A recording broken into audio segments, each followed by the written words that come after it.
Hello again, everyone, and welcome to Sanedrive Podcast. Thank you for always joining me and listening to my podcast. Today, I have a solo podcast, and I'll be talking about the false starvation. And this will help us to completely change the way we think about hunger, obesity, weight loss, and food when it comes to satiety and hunger. And to look into this, I think it's important to look at the metabolic brain. The brain captures that other functions aside being a cognitive machine. So it's a biological organ, we know, but it's exquisitely also function in the sensitivity of the body's nutritional and metabolic state. So most of us think that aside thinking and learning, the brain doesn't do other things. I tell you today, for those that don't know, but I'm sure a couple of us also know, that the body's greatest energy manager is the brain. Every second it tends to ask the question like, do we have enough energy? Should we stop storing fat, or should we store more fat? Is it safe time to go hungry? Is it a safe time to burn calories? And so the brain is collecting some of this information from the stomach, and it's using it to take certain decisions and get other systems, other parts of the body to align and adapt into this response. So it kind of helps to decide how to get hungry and when to store energy. So before I go deep into the metabolic brain or the metabolic state, it's important to look at the vulnerability of the brain and what timeline this happens. The brain is vulnerable at conception to birth, so any adaptation that has to do with hunger or satiety at this point could affect when it doesn't have enough nutrients. It could affect the structural malformation. We have the postnatal day 1, that's 0 to 2 years old, the first 1,000 days, could modulate the neurotransmitter system and give a high risk that may be irreversible. And as adolescents, where we have synaptic pruning and the maturation of the prefrontal cortex, as well as synaptic plasticity level is high at this time, there is risk of some compound effect that will result if there is malnutrition or distortion in the metabolic scale. The same applies to the older adults. The hippocampal neurogenesis, which is very important at this point, could also be impacted. So let's go straight to what we have today, which is the false starvation. Then what is false starvation? False starvation, I see it as a central idea that happens when the brain believes that we are running out of energy, even though the body has enough energy. So let me liken it to a smoke detector that tends to respond and come up with its alarm when we're maybe cooking, or when we just finish toasting in the oven, and it picks the signal of smoke. In that situation, the alarm is real, but the danger is triggering is not real. So the same thing happens to the brain when we have poor sleep, when we have those other things that can trigger those pathways. Even though that danger is not happening, there is a mimic of that situation and convince the brain that famine is coming. And then once that happens, the brain responds, making you feel hungrier. And then when you have any opportunity to eat, you eat so much, and then metabolize slowly. And so the body store more fat in a false starvation response. So you can agree with me that two people can eat the same amount of food and then respond or come out with different outcomes. It's being controlled by the brain, and the aspect of the brain, or the part of the brain that acts as a metabolic scale for measuring when there is satiety or when there is hunger, is the arcuate nucleus. Where we have hormones like ghrelin, the peptide YY, and the glucagon like peptide 1, and that is like the protein that is in the brand of Ozempic that people take to control their weight and the likes. And we also have leptin on the other side, which is activated right after meal, activating expenditure. Aside that, we have this probe, melanocortin, that also acts for satiety, and what it basically does is to suppress hunger. Now, the hypothalamus is integrated with the system, where what it does is to collect the data and then regulate the system that functions. That dictates the brain's energy policy. We have ghrelin, leptin, insulin, GLP-1, PYY, and cortisol. So for ghrelin, leptin, it signals that you stop eating. I'll talk more about those two in the coming slides. But insulin, it does in picking up or ramping up or glucose metabolism. It activates the metabolism of glucose more importantly. It does that for the metabolites too. For GLP-1, it's glucagon like peptide 1. It slows down the pacing of metabolism. For example, you see people who are trying to watch their weight take Ozempic aside its pharmaceutical need, which is for people who have that type 2 diabetes, such that the body still feel okay, the brain still feel like there is enough, there is no need to start on getting hungry again. So it's more like it's curbing the satiety or hunger system, and the peptide YY tells the body we are full. So what some of those things some of those drugs do is to mimic these things, agonists for PYY and GLP-1, and then they're able to regulate satiety. So what the brain does is that it uses, for example, ghrelin to call in hunger. Say it's time to start requesting for food. So when your stomach has been emptying for several hours, you have ghrelin level are rising, and it gets to a point where you're really, really hungry. That's when the ghrelin level is at peak. So it travels through different parts in the body, and then you say, okay, let us do it. While on the other hand, leptin does the opposite. Leptin produces that response of saying we are okay, we've had enough stored energy, and so appetite should stop dropping. And so when you're at the peak, you say, oh, I'm full, I don't want to go more again, my stomach is full. So in many people with obesity, the brain response to leptin is dysfunctional. That's why they eat over and over again without there being a regulation to stop it. Even though the hormone is still there, the signal is not being responded to.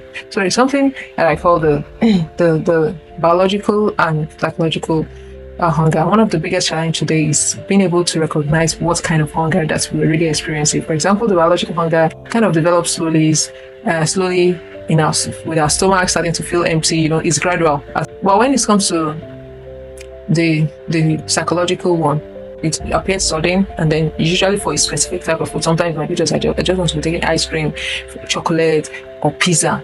Then that's more of a psychological hunger, not biological, and it isn't in response to the nutritional need. But people who are of psychological needs, they are trying to cater for the emotions, or they're trying to cater for habits, or the body is trying to cater to the stress, or it's trying to cater to boredom. Then we tend to eat out of what is not needed by the body. So how does this diet then, the diet culture that we go into, mimic starvation? So it creates this severe restriction mode where we have drastic cutting of calories, or the entire food group signals that there is a scarcity, and then the body resource system is adapted to that.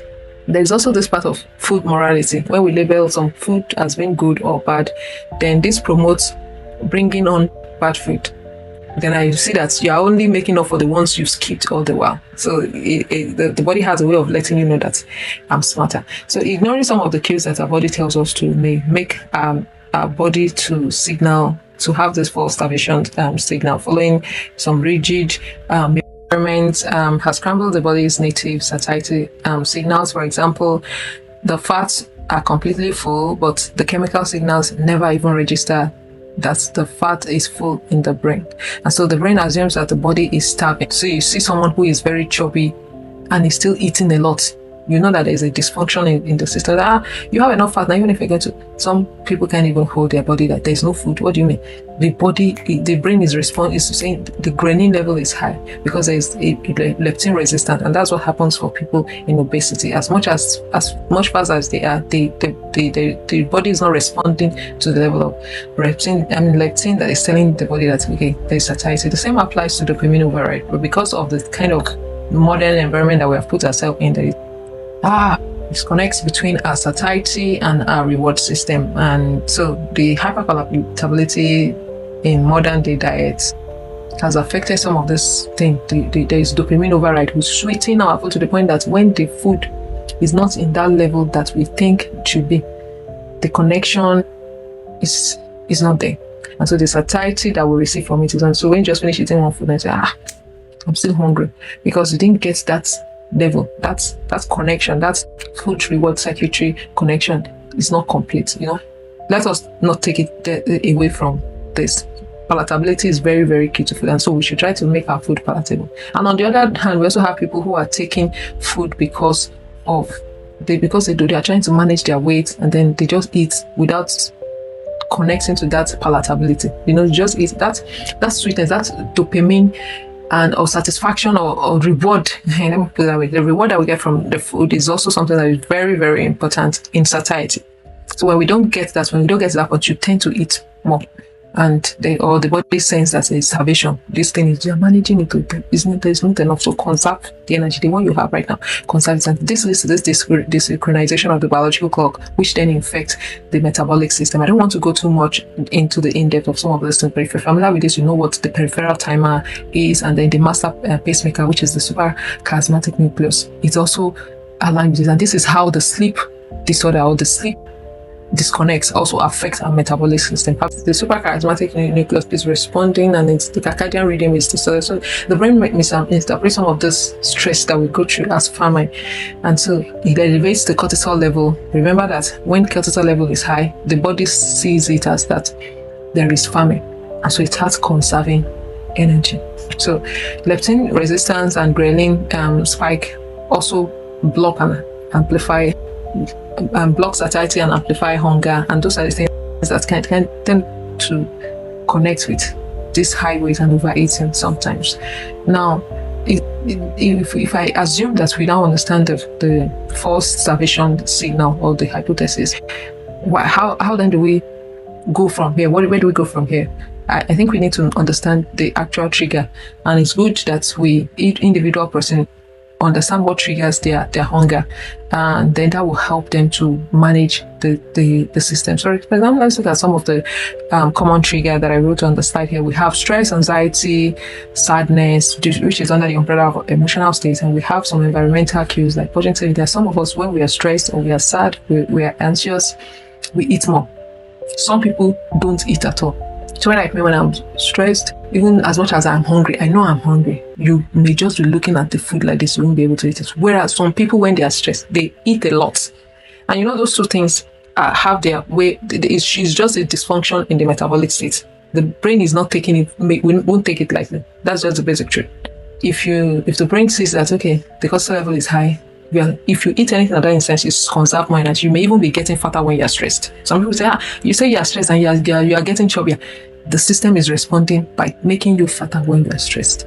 And some people will be getting leaner because they are not able to eat. The system is not absorbing. As you take it in, it pushes it out. So you have to understand the way your system reacts to each of these things. So we also have some environmental cues like watching TV, social gatherings, the smell of food. There's some of us, those are what triggers us. Some people, when they just smell something like this, they must eat it. So there are people that can't separate those things. And some of us, when we're watching TV, we eat like we're not even able to take the quantity. We're not able to quantify what we eat. We just be eating continuously. And the point is, we won't even know that we are eating that much. And say, I finished this thing just now. Okay, you have actually, because there is a social learning that the brain has seen that anytime you're watching TV, you have to eat. You have to eat something. And so suddenly you feel somewhat hungry because the brain is responding to that association. For example, the smell of food. Some people, when they smell that somebody is cooking, their body can, even when they just finish eating, they can't disconnect from it. They have to eat that thing. Either they eat that thing or they find something else to eat. That's the conditioned status for the brain. These are things that could trigger the false starvation. We have habitual routine, like we have a particular time of the day that we eat. We don't have it. Some people must snack at 9 p.m. before they sleep. So I've seen somebody that said, okay, when I discovered this, what I have to be doing is now to be taking banana. And then banana helped me to overcome it. So that's another way, instead of just putting those drugs aside. Because if you take so much when we're about to go sleep, it can affect the system. For example, if you're already closing your shop at night and somebody is now bringing a major product at that instance, you're just like, okay, if you can wait till tomorrow, fine. If you cannot, then I'm not sure we'll be able to run this distance, because at that instance, there is lesser hand, there is lesser activity. Some of your people who are working the shift may have gone home. You have fewer hands on deck at that instant. The same thing happens to the body. And the same happens to these dietary restrictions. There are times that we restrict our body post-diet, we fast continuously, and then when we're now eating, the body sees it as there's a problem. We are managing anything we have right now is a conserved state, or the body starts responding to food as not being a useful item, and it will start going lean even when we are now eating. So there are some different ways that the body responds to some of this, because there is an adaptation already by the body to say, you don't wait for this thing because it is not available. And the body has already mapped that I have to survive without food, because over time you have conditioned the body to feel that you have to survive without food. So when you now go back to start eating, you might not follow the normal routine. I hope I'm able to get something out there. So notice that on this slide I didn't say that early calories contain fewer calories. No, calorie is the calorie. What changes is that the body handles calories in different ways depending on the time of the day too. So for example, in the morning, in the afternoon, the body naturally is able to release more insulin, and it's more insulin sensitive, and then the fuel, I believe it's converted to fuel, burn energy and all those things is smarter, it's easier that way. But when it now comes to late night, the body is shutting down. Melatonin is coming in. I'll put the link to the video for that circadian rhythm system that I once talked about. It talks about the day and night and how the body responds to even metabolism and how it affects the brain. So the body becomes less efficient at processing some of these nutrients, and then the blood sugar level stays elevated longer. And that's why some people say, I don't eat at night so that you will not be fat or your tummy will not be big. Yeah, there is a science to explain that. This doesn't mean that you should not eat dinner, please. Because I am also a victim of this. The economic situation or the situation at hand, especially if you're the type that likes to work, doesn't even support it. Before you cater to this, cater to that, do your work, do blah blah blah. Money, you don't even take as much food. Sometimes for people, you want to skip breakfast. But if you're the type that carry cooler, you have to find a way to eat from that cooler. So sometimes it's just afternoon we eat something good, and at night that's when we're like, time to eat, and then that time is not really very good for the body. So one of the easiest strategies of improving the metabolic health, I think, is to shift more of our daily calories towards breakfast and lunch, while dinner may be a bit lighter. If you're able to work that, I think it's very beneficial to the body. And then the next one I was talking about is the leveraging thing. I think leveraging chrononutrition, what I call chrononutrition, so as not to develop this false starvation, is key. So this simply means that we are paying attention to what we eat and when we eat it. Just as I mentioned earlier, that's further buttressing it. Now, sleep optimization is also very critical, because instead of feeling rested when sleeping, that's what we think, there are more important regulatory activities that are being carried out, regulating hunger, regulating hormone. Those things are balancing when we sleep. So even one night of poor sleep can alter our Ghrelin and Leptin response. Now, the last one is leveraging those water. You see those water board that I showed you at the time, those hormones, Ghrelin, Leptin, insulin, GLP-1, PYY, and all those things. This food that are rich in protein and fiber. I once brought a nutritionist, I think it was March last year. She explained this very, very clearly. I'll put the link in the description or in the comments.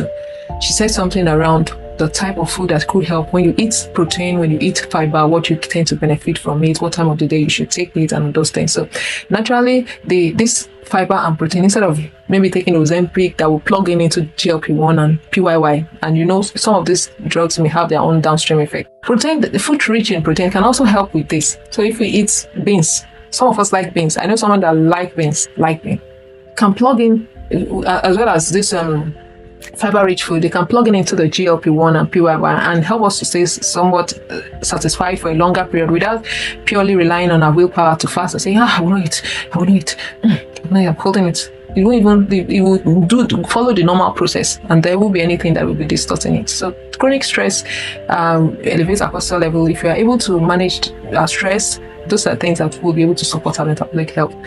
And let us note that none of this intervention is working just because they are trending. It's because there is science that kind of connects them, because the brain is now able to connect with the rest of the body in a more synchronized way. And actionable steps that we can take to break this false starvation hypothesis that I have talked about today is to know when we have physical hunger or there's a different thing that is driving the urge. So sometimes it is stress, sometimes it is boredom.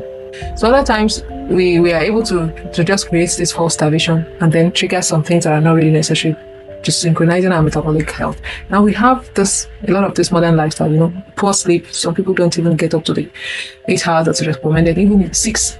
Some people sleep like 4 hours in a day continuously. Some don't even sleep up to 4.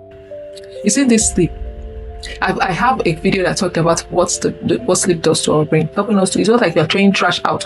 If we don't take trash out of our house, we just have a place where we are dumping it. Over time, the whole house, even if you mop, even if you clean the house, you arrange everything, you see that trash can inside the house will forever keep the house smelling. Before you know it, fly will start coming, different things start happening. So when that's what sleep does, is to help us renovate or maybe renew, empty those waste through the lymphatic system. I don't want to go, I can also put the link in the video.